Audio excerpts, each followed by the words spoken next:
News पड़ी होगी, केरला में शराब नहीं पी रखी फिर भी टेस्ट पॉजिटिव आ गया। वो उसमें फूंक जैसे ही मारी उसने बता दिया कि पॉजिटिव आ गया। कि कैसे? तो उसमें न्यूज में आ रहा है जैक फ्रूट की सब्जी खाई थी। जैक फ्रूट को बोलते हैं कटहल। ये साहब कटहल की सब्जी खा के और शराब पिए हुए का टेस्ट पॉजिटिव कैसे आ सकता है?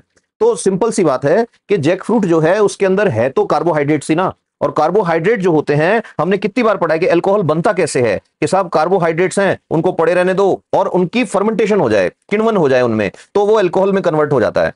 तो वो जो सब्जी खा रहे हैं या वो जो जैक फ्रूट खा रहे हैं या जो कटहल खा रहे हैं उसके अंदर कार्बोहाइड्रेट थे, उन्होंने बना लिया अल्कोहल। अब अल्कोहल तो अंदर गया है ना। अच्छा, अंदर अल्कोहल जाते ही सब में सेम रिएक्शन होती है कि साहब अल्कोहल जितना आप कंज्यूम कर रहे हो उसको बॉडी अल्कोहल रहने नहीं देगी। जैसे ही अल्कोहल अंदर जाएगा तुरंत बॉडी काम पे लग जाएगी कि साहब इसको कन्वर्ट करो। तो वो जो अल्कोहल है उससे एसिटिक एसिड बनेगा। अल्कोहल को यूज कर रही है बॉडी, उसको तुरंत चेंज कर रही है क्योंकि डेंजरस है वो बॉडी के लिए। और जितना बॉडी में जाएगा, अभी अभी जो बताया वही फॉर्मूला आगे लग जाएगा कि जितना बॉडी में जाएगा उसी प्रोपोर्शन में लंग्स में भी अल्कोहल जाएगा। तो आगे फिर वही कहानी आ गई कि साहब लंग्स के अंदर अल्कोहल उसी अनुपात में जाता है जिस अनुपात में आदमी के स्टमक में जाता है।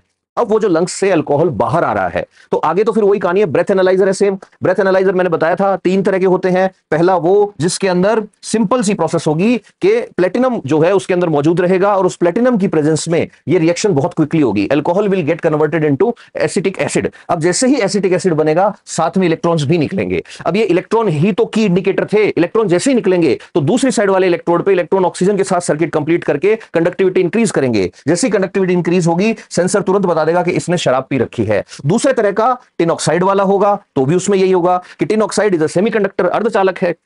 अगर शराब पी रखी है वो शराब सांस के साथ आएगी, कंडक्टिविटी को इंक्रीज करेगी। जैसे इलेक्ट्रिक कंडक्टिविटी इंक्रीज होगी सेंसर बता देगा। और तीसरे वाला तो हमने बात की थी कि आईआर बेस्ड होता है, ये तो सीधा पीक पकड़ के बता देता है कि शराब पी रखी है या नहीं पी रखी है। तो आपसे अब कभी भी पूछेगा कि साहब ब्रेथ एनालाइजर कैसे काम करता है, आप आंसर दे सकते हो। ब्रेथ एनालाइजर कितने तरह का होता है, हालांकि इस लेवल पे पूछेगा नहीं, लेकिन ये वाला पूछा जा सकता है कि ये कैसे काम करता है, इसका प्रिंसिपल क्या है। तो इसमें केमिस्ट्री भी है और साथ में फिजिक्स भी है। केमिस्ट्री क्या है? केमिस्ट्री सिंपल सी इतनी याद रखनी है कि जो इथाइल अल्कोहल यानी जो एथेनॉल होता है, शराब होती है, वो कन्वर्ट होता है एसिटिक एसिड में। एसिटिक एसिड के साथ बनते हैं इलेक्ट्रॉन्स, और जब इलेक्ट्रॉन्स बनेंगे तो फ्री इलेक्ट्रॉन्स जो है वो इलेक्ट्रिसिटी का कंडक्शन बढ़ाते हैं। सबको पता है कि इलेक्ट्रिसिटी इलेक्ट्रॉन के बेसिस पर दौड़ती है, और जैसे ही इलेक्ट्रिसिटी का कंडक्शन बढ़ता है तो 2 तरह के होते हैं, एक वो जो प्लेटिनम बेस्ड होते हैं, एक वो जो टिन ऑक्साइड बेस्ड होते हैं। दोनों के अंदर वो बता देता है कि इलेक्ट्रिसिटी का कंडक्शन बढ़ा है। और इसको क्या करते हैं कि सब सही काम कर रहा है नहीं कर रहा, इसको जांचने के लिए अलग से गैस के सिलेंडर आते हैं। उन गैस के सिलेंडर से इनको कैलिब्रेट करके रखा जाता है कि ये सही काम कर रहा है या नहीं कर रहा है।